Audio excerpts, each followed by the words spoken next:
It began with a revolt by officers in Spanish Morocco. The year is 1936. Rural workers in Spain lived in some of the worst poverty in Europe. Some of the regions were seeking independence and vehemently opposed the king.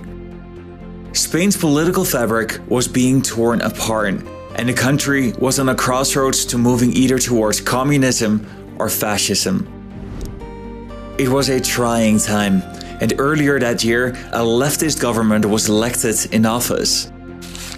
Some right-wing military officers feared a Marxist takeover and gathered support for a coup. It began in Spanish Morocco. And the rebels quickly gained control over parts of northern and southern Spain. They expected an easy handover of power, but in Madrid they were met with fierce resistance, and in Barcelona their general failed. It took a few days until the attempted coup reached a stalemate. The rebels now had control over 1/4 of the land and several key cities in the south, with the government controlling the rest, as well as 75% of the industry. This is the start of the Spanish Civil War, how it unfolded and ended with hindsight.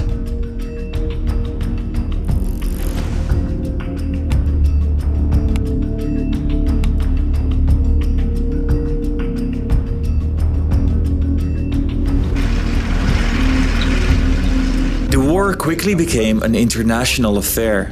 The global community saw a struggle of democracy against fascism, Christian civilization against communism. The rebels were supported by Nazi Germany and fascist Italy, whereas the Republican government could count on support from the Soviet Union and to a lesser extent, Mexico. Many Western governments signed the Non-Intervention Act, and it made it impossible for Spain to buy arms on the international market. But nonetheless, some 40,000 foreign men and women traveled to Spain to fight against fascism. Americans, French, Soviets, and amongst them was Ernest Hemingway. He wrote a book about an American volunteer, and he wrote several articles that reported on the conflict.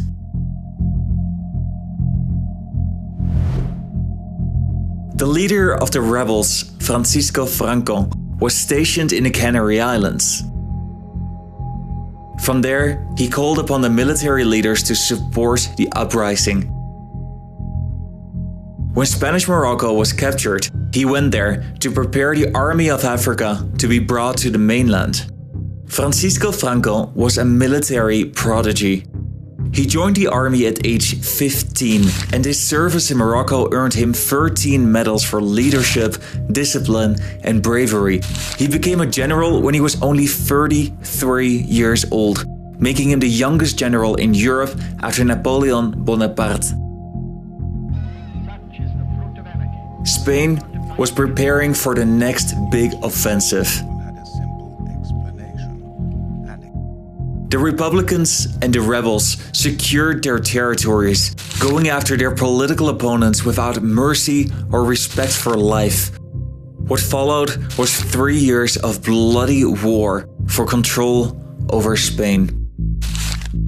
In a nutshell, the rebel forces moved the Army of Africa to Algeciras with logistical support from Nazi Germany. From there, they continued their advance towards the north. They quickly captured eastern Andalusia and Extremadura, but their advance came to a halt when they neared Madrid. The Republican militias put up a heroic stance, and around this time, the International Brigade of Volunteers gained momentum and strength and helped the Republican defense of Madrid. Germany, Italy, and Portugal provided arms and airplanes to the rebels, and Italy had 70,000 troops in Spain, who Mussolini claimed to just be volunteers. The weight of the war then mostly shifted towards the north, where the iron and shipbuilding industry fell into the hands of the rebels, along with major cities. In Barcelona, The Republican government was facing internal struggles. In May that year, this culminated with violent clashes in the streets of Barcelona, which weakened the Republican government. The rebels then managed to break through the defense line in Aragon.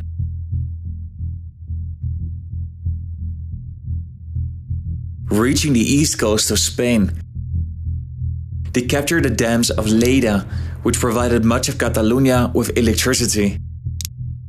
They continued their march on Valencia, but they weren't successful in capturing the city. The French government, in the meantime, sent 18,000 tons of war material to the Republican army in Catalonia, setting the pretext of the biggest battle of the Civil War.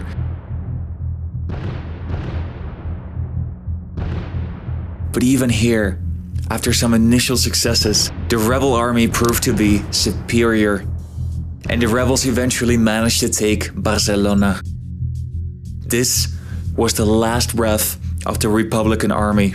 With the rebels now preparing to take Madrid once again and heavily outnumbering the government troops, the leaders of the Republican army turned on each other to broker a better peace deal. The rebels entered the city. Only 3 days later, they controlled all of Spanish territory. The war was over, and the Republicans surrendered unconditionally. Francisco Franco, from this moment onwards, ruled Spain as its dictator. Tens of thousands of Republicans were imprisoned for their political affiliation, and thousands were sent to their death. Catholicism essentially became the only religion that was tolerated, and Catalan and the Basque languages were banned outside the home. Franco largely kept Spain out of World War II, but he did send tens of thousands of volunteers to fight alongside the Germans against the Soviet Union, and he also provided logistical support for mostly the German Navy. After World War II, Spain faced diplomatic and economic isolation. But as the Cold War heated up, he became an important ally to the West in the fight against communism. He served as the leader of Spain until his death in 1975. Have you heard about the Carnation Revolution in Portugal? Click on the video on the left if you want to learn more about this momentous moment in Portuguese history.